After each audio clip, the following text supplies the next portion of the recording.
Science lovers, telescope enthusiasts, and believers in globe-shaped propaganda. Thank you all for coming. Today is a monumental day in the history of science. For centuries, humanity has been brainwashed. Yes, brainwashed by maps, globes, astronauts, satellite images, and people with PhDs. But as of today, all of that comes to an end because today I bring you undeniable, irrefutable, completely indisputable proof that the Earth is flat.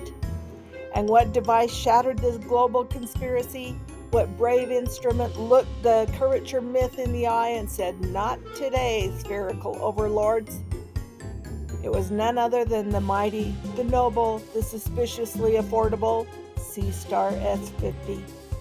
Yes, the Seestar S50, a telescope so powerful, so precise, and so budget-friendly that it accidentally destroyed hundreds of years of so-called science consensus in a single afternoon of backyard stargazing. Now I know what you're thinking, but wait, isn't the Seestar S50 just a smart telescope designed for astrophotography, planetary viewing, and amateur astronomy? Yes it is. And that's what they want you to believe. But the truth is far more sinister and hilarious. Let me walk you through the shocking, world-shaking events that led to the flat Earth revolution. It started on a warm Saturday evening. I had just unboxed my Seestar S50, charged it up, connected it to the app, and aimed it at the moon, like any reasonable citizen of Earth who still vaguely believed in physics. The detail was incredible. Craters, shadows, that one spot that always looks like a bunny. But then I made the mistake. No, the brave choice of turning the telescope toward the horizon. And what did I see? Flatness. The Earth didn't curve, it didn't bend, it didn't gently slope downward. It looked like a cosmic pancake, a big, blue, slightly damp pancake.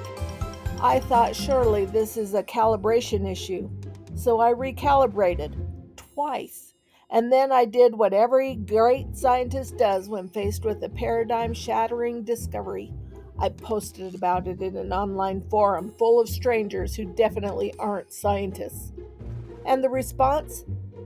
Overwhelming agreement. Hundreds of others had seen it too with their Seestar S50s, their smartphones, their eyes, and even one guy with binoculars duct taped to a broomstick. The evidence was mounting. I decided to take things further. I aimed the Seestar at a ship sailing out to sea. According to the globe lie, it should slowly dip below the horizon, right? Wrong. The ship just kept sailing and sailing and sailing. It never disappeared, it just got smaller, like it was politely shrinking out of embarrassment. And what about airplanes? Don't even get me started. I tracked a flight for 5 hours and it never once dipped downward to account for Earth's curvature. Not once. Either those pilots are gravity-defying wizards, or we're flying straight over a giant celestial dinner plate. The more I looked, the clearer it became. The globe is a hoax. Gravity is an opinion, and Isaac Newton was just some guy who got hit by an apple and jumped to wild conclusions. Even the moon started to look suspicious. With the Seestar S50, I zoomed in, and I could almost make out the hinges. I swear if you look closely, you can see where they glued on the craters. It's a stage prop, people, a big dusty flashlight in the sky. Now I understand this is a lot to take in. You might be sitting there thinking, but what about photos from space? Well, fake. CGI, made in a studio by interns at NASA using Microsoft Paint and leftover Star Wars footage. But what about astronauts, actors? Actors, every last one of them. The International Space Station, that's just a high-altitude bounce house tethered to a weather balloon.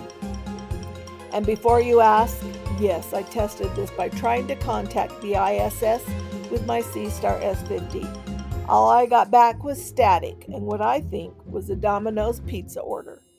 Now you may ask, what does this mean for the future of science? Well, everything. We must rewrite the textbooks, cancel the globe emojis. We might even need to rebrand global warming as griddle warming.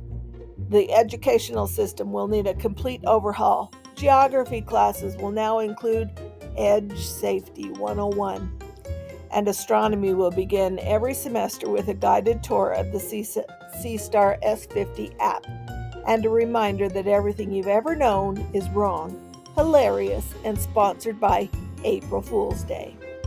I know it's a lot to process, the betrayal by science, NASA, and every kindergarten teacher with a globe on their desk. But chin up, fellow flat earthers. We now have the ultimate weapon in our arsenal, a telescope that costs less than an iPhone and more than a toaster. And remember, if the Earth was truly a spinning ball hurtling through space at 67,000 miles per hour, wouldn't we all just fly off? Exactly. Think about that the next time you drop your keys. And to those still clinging to the globe model, don't worry. We welcome you with open arms and a level spirit. Join us. Bring your Seestar. Aim it at the edge. It's there. Happy April Fool's Day, everyone. May your skies be clear, your horizons be flat, and your sense of humor be as infinite as the pancake earth we all lovingly call home.